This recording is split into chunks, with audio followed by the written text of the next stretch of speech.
নমস্কাৰ, good morning সকলোকে স্বাগতম জনাইছোঁ এটা নতুন ভিডিঅ'লৈ। আজি থাম্বনেইলখন চাই অলৰেডি গমেই পাইছে চাগে, যিহেতু আজি আমি আলোচনা কৰিম যে আছাম পুলিচৰ কেইটামান চিলেবাছৰ বিষয়ে। তো চিলেবাছটো আমাৰ যোনটো আছাম পুলিচ ৰিক্ৰুটমেণ্ট হওঁতে যোনটো এক্সাম হয় 50 মাৰ্কৰ ABB হয় বা ASR যোনখিনি এইটো 100 মাৰ্কৰ হয়, এইখিনি ছাবজেক্টৰ ওপৰত বা এইখিনি চিলেবাছৰ ওপৰত আমি এই ভিডিঅ'ৰ যোগেদি আমি আলোচনা কৰিম যে আমাৰ চিলেবাছটোত আমি কি পঢ়িব লাগিব, গোটেইখিনি আমি এই ভিডিঅ'ৰ যোগেদি আমি আলোচনা কৰিম। যিহেতু সকলোৱে গম পাইছে, আপোনালোকে নিশ্চয় স্ক্ৰীণত দেখি পাইছে, এইটো আপোনালোকে নিশ্চয় দেখি পাইছে, ইয়াতে ৰিটেন টেষ্ট লিখা আছে। ৰিটেন টেষ্টৰ যোনখিনি হয়তো কেটেগৰীখিনি আছে আপোনালোকে নিশ্চয় ইয়াতে দেখি পাইছে।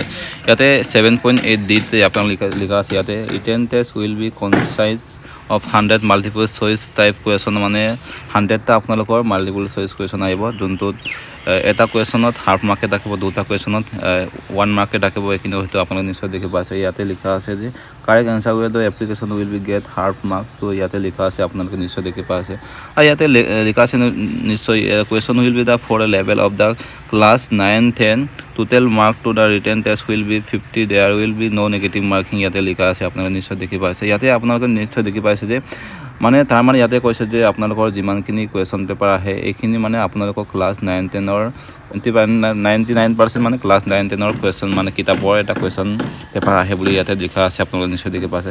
ইয়াতে the subject to B the convert arts the flows ইয়াতে লিখা আছে, আপোনালোকে নিশ্চয় দেখি পাইছে। ইয়াতে আপোনালোকে নিশ্চয় দেখি পাইছে। ইয়াতে 1 নম্বৰ এলিমেণ্টাৰী এৰিথমেটিক্স দিয়া আছে, জেনেৰেল ইংলিছ দিয়া আছে, logical reasoning, mentality ability, Assam history, geography, polity, economy ইয়াতে লিখা আছে, আপোনালোকে নিশ্চয় দেখি পাইছে।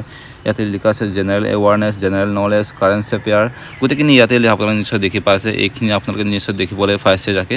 আৰু এইখিনি আপোনালোকে ইয়াতে লিখা আছে যে আপোনালোকৰ আছামিজ, বড়ো, বেংগলী, ইংলিছ, মানে আপোনালোকৰ এক্সামৰ 4টা লেংগুৱেজত আহিব, আপোনালোকে নিশ্চয় গম পাইছে। এইখিনি লেংগুৱেজত আপোনালোকে নিশ্চয় এক্সাম দিবলৈ পাব। নিজৰ ভাষাটো যদি বড়ো হ'লে আপোনালোকে নিশ্চয় এক্সামত দিব পাব, ইয়াতে লিখা আছে। আৰু আপোনালোকে নিশ্চয় গম পাইছে আমাৰ এইখিনি হৈছে আমাৰ আছাম পুলিচ ABB বা ফৰেষ্ট গাৰ্ডে হওক, APFৰে হওক, জেল ৱাৰ্ডাৰে হওক, বা যিমানখিনি গ্ৰেড 4 মানে আপোনালোকৰ হাই ছেকেণ্ডাৰী লেভেলত যিমানখিনি হয়তো কনষ্টেবল লেভেলত যিমানখিনি এক্সাম আছে এইখিনি আপোনালোকে নিশ্চয় দেখিবলৈ পাব, বা এইখিনি ছাবজেক্টৰ বা এইখিনি চিলেবাছৰ ওপৰত আপোনালোকে পঢ়িবলৈ নাপাহৰিব। এইখিনি চিলেবাছৰ ওপৰত হয় আপোনালোকে পঢ়িব, এতিয়াৰ পৰা আপোনালোকে ষ্টাৰ্টিং কৰিবা। তো আপোনালোকে নিশ্চয় দেখি পাইছে, এই গোটেইখিনি হয়তো দেখি পাইছে, মই আগতে কৈ দিলোঁ আপোনালোকক। আৰু ইয়াতে অৰেল বাইবা যোনটো মেক্সিমাম 5 মাৰ্ক আপোনালোকৰ অৰেল বাইবা, যদি আপোনালোকে এক্সামত কোৱালিফাই পাছত আপোনালোকক বাইবালৈ মাতা হ'ব, যোনটো বাইবাত আপোনালোকক মেক্সিমাম মাৰ্ক আছে 5 মাৰ্ক, যোনটো আপোনালোকে ইয়াতে লিখা আছে। The oral viva will be the rate of the 2 times number of the vacancy on merit basis on the total marks scored PET written test. আপোনালোকে অৰেল বাইবা তাৰমানে আপোনালোকৰ গোটেইখিনি আপোনালোকৰ PET ৰিটেন টেষ্ট গোটেইখিনি প্লাছ কৰি পিনে আপোনালোকক মানে তাতে অৰেল বাইবালৈ মাতা হ'ব, আপোনালোকে নিশ্চয় এইখিনি কথা গম পাইছে। আৰু অৰেল বাইবালৈ আপোনালোকে নিশ্চয় সকলোৱে যোনসকল ল'ৰা ছোৱালীয়ে হয়তো আগতে ইণ্টাৰভিউ দি পাইছে বা আগতে যোনসকল ল'ৰা ছোৱালীয়ে হয়তো অৰেল বাইবা দিছে, তেওঁলোকে হয়তো গম পায় যোনটোত কিমান কেনেকুৱা মাৰ্ক পায়, গোটেইখিনি হয়তো দেখি পাইছে আপোনালোকে। আৰু ইয়াতে লিখা আছে যে ইয়াতে লিখা আছে আপোনালোকৰ মেক্সিমাম এটা একাডেমিকৰ এটা 5 মাৰ্ক পায় বুলি, যোনটোত আপোনালোকে ইয়াতে দেখি পাইছে। যোনটোত কনষ্টেবল UBত আপোনালোকে পাব, আপোনালোকে এইখিনি মাৰ্ক। আৰু আপোনালোকে দেখি পাইছে ইয়াতে মানে আপোনালোকৰ 45 to 59% হয় আপোনালোকৰ, তাৰমানে আপোনালোকৰ 2 মাৰ্ক পাব। যদি আপোনালোকৰ 60% to 74.99% হয় আপোনালোকৰ ইয়াতে 3 মাৰ্ক পাব। যদি আপোনালোকৰ 75% যদি এবাভ হয় আপোনালোকৰ 5 মাৰ্ক পোৱা হ'ব, যোনটো একাডেমি মাৰ্ক বুলি কয়। আপোনালোকে নিশ্চয় এইখিনি কথা হয়তো গম পাইছে। আৰু আপোনালোকৰ টোটেল ফাইনেল মেৰিট লিষ্টত আপোনালোকে দেখিবলৈ পাব যে কনষ্টেবল UBত ইয়াতে লিখা আছে 9.1A কনষ্টেবল UBত ব'থ মেল এণ্ড ফিমেল, আপোনালোকে নিশ্চয় দেখি পাইছে। ফিজিকেলটো আছে আপোনালোকৰ লং জাম্প আৰু ৰানিংটো আছে, য'ত নেকি 40 মাৰ্ক হ'ব। আৰু ৰিটেনটো আছে আপোনালোকৰ 50 মাৰ্ক আছে।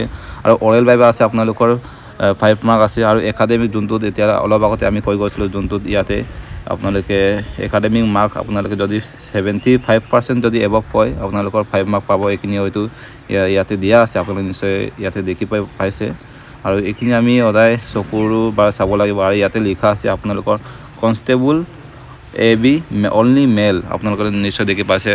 আমাৰ কনষ্টেবল আসাম পুলিচৰ AB যোনটো আপোনালোকে ফিজিকেলত 3টা ইভেন্ট আছে সকলোৱে গম পাইছে এটা ৰানিং আছে এটা লং জাম্প আছে এটা চিন আপ আছে এইখিনি কথা হয়তো আপোনালোকে নিশ্চয় গম পাইছে আৰু ৰিটেনত আপোনালোকে 50 মাৰ্ক থাকিব অৰেল বাইবত আপোনালোকে 5 মাৰ্ক থাকিব ইয়াত কোনো ধৰণৰ হাই ছেকেণ্ডাৰী কোৱালিফিকেশ্যন নহয় আপোনালোকে চিম্পল মেট্ৰিক পাছ হ'লে আপোনালোকৰ ইয়াত এপ্লাই কৰিব পাৰিব আৰু আপোনালোকে ইয়াত একাডেমিক মাৰ্ক নাপায় কোনো ধৰণৰ আপোনালোকে নিশ্চয় গম পাইছে ইয়াতে আৰু কনষ্টেবল AB পেমেলৰ কাৰণে আপোনালোকে নিশ্চয় দেখি পাইছে ইয়াতে AB কনষ্টেবলৰ পেমেলৰ কাৰণে ইয়াতে লিখা আছে ফিজিকেলৰ 40 মাৰ্ক ৰিটেনৰ 50 অৰেল বাইবা আপোনালোকে নিশ্চয় দেখি পাইছে 5 মাৰ্ক দিয়া আছে আপোনালোকে নিশ্চয় গম পাইছে আৰু এই গোটেইখিনি আপোনালোকৰ কমপ্লিট হোৱাৰ পাছত আপোনালোকৰ গোটেই মাৰ্কটো কিমান হ'ব এইখিনি ডিচাইড কৰি আপোনালোকক ফাইনেল মেৰিট লিষ্টখন দিয়া হ'ব আপোনালোকে নিশ্চয় গম পাইছে আমাৰ চিলেবাছখন কেনেধৰণৰ কেনেকুৱা আহে আপোনালোকে নিশ্চয় গম পালে আমাৰ চিলেবাছখিনি এইখিনিৰ ওপৰত আমি অত্যন্ত গুৰুত্বপূৰ্ণ গুৰুত্ব দি আমি পঢ়িব লাগিব যে আমাৰ Assam police Assam police ABB হওক বা SI হওক বা ফৰেষ্ট গাৰ্ডে হওক APF হওক গোটেই